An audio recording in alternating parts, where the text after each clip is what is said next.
আব্বাজান রহমতুল্লাহ আলাই হসপিটালে ছিলেন আরডিএমে।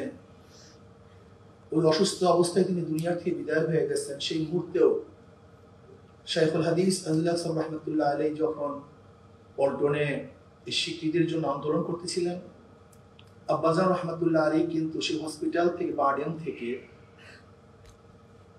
তিনি এসছেন। শাইখুল হাদিস রহমতুল্লাহ আলী বলছেন, আমার ডাইন হাত দিয়ে পেয়েছে।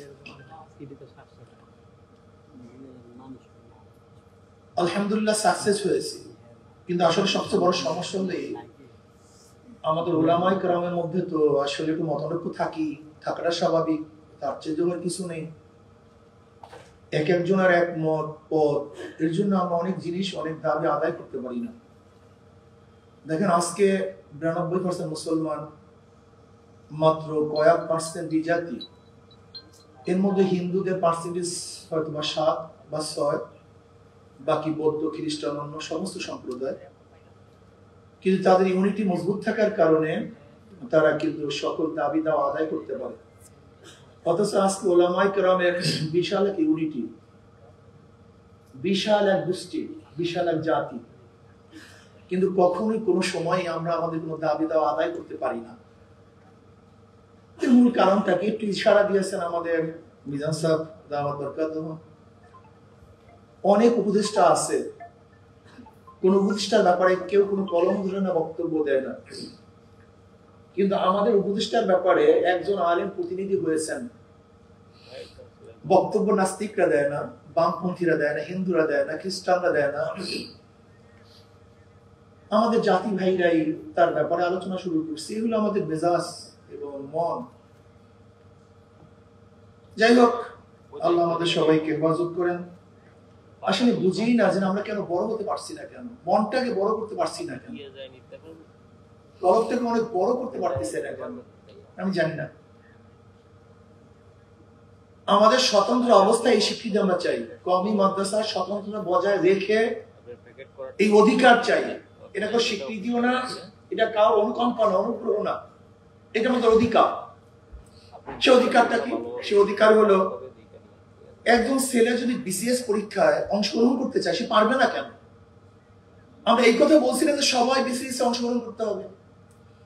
আমাদের কোন জেহনি মেধা সম্পন্ন কোন ছাত্র শুধু বিসিএস এ, আমরা এই কথা বলি না দাওরা পাস করার সাথে সাথে তাকে বিসিএস এ আপনি কি করেন, উইন করেন, আমরা এই কথা বলি নাই। সে পরীক্ষা দিয়ে পাস করার যদি যোগ্যতা রাখে, সে অংশগ্রহণ করতে পারবে না কেন? যদি অংশগ্রহণ করতে না পারে, বৈষম্য।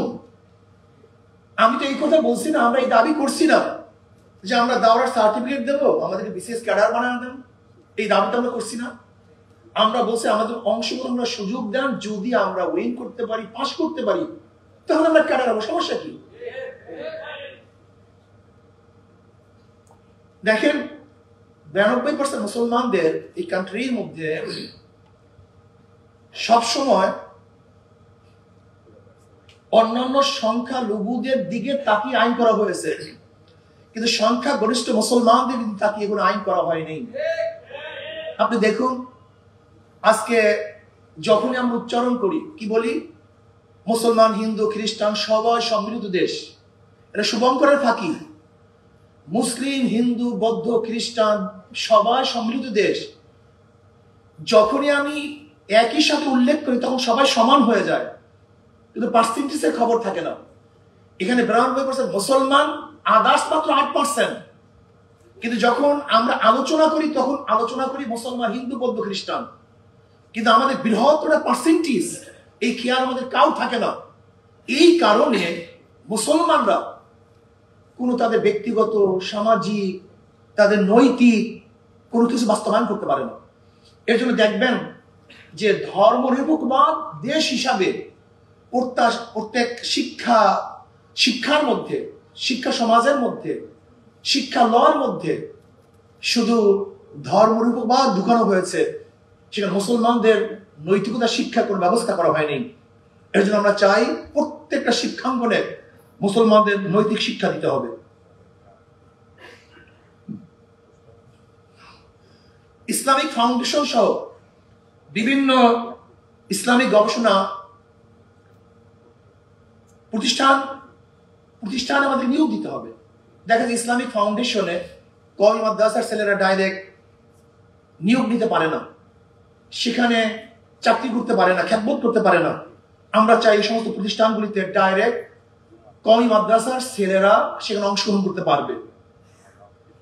মডেল মসজিদ সহ যে কোনো মসজিদে আমাদের কওমি সন্তানরা সেখানে খ্যাতবোধ করতে পারবে, ইমামতি করতে পারবে।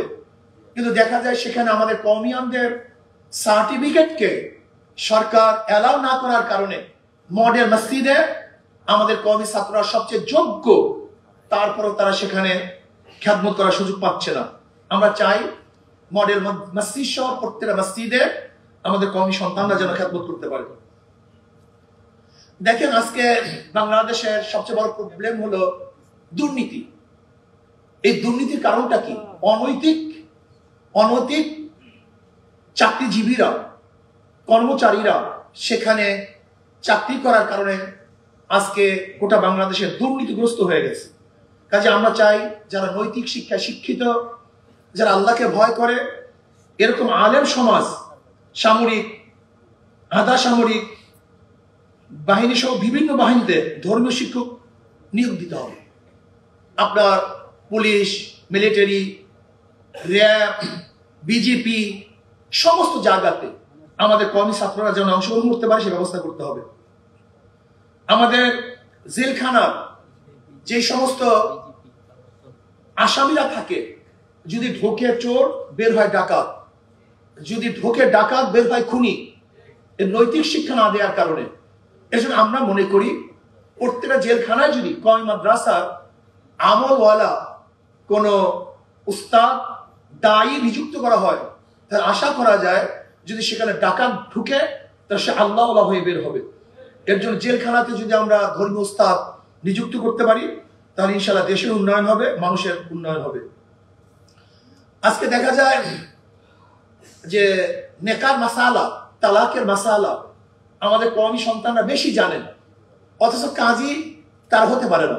এর কারণে সার্টিফিকেট মূল্যায়ন নেই। আমরা চাই যেন প্রত্যেকটা জায়গায় আমাদের কওমি সন্তানরা যেন কাজী হতে পারে সেই ব্যবস্থা করতে হবে।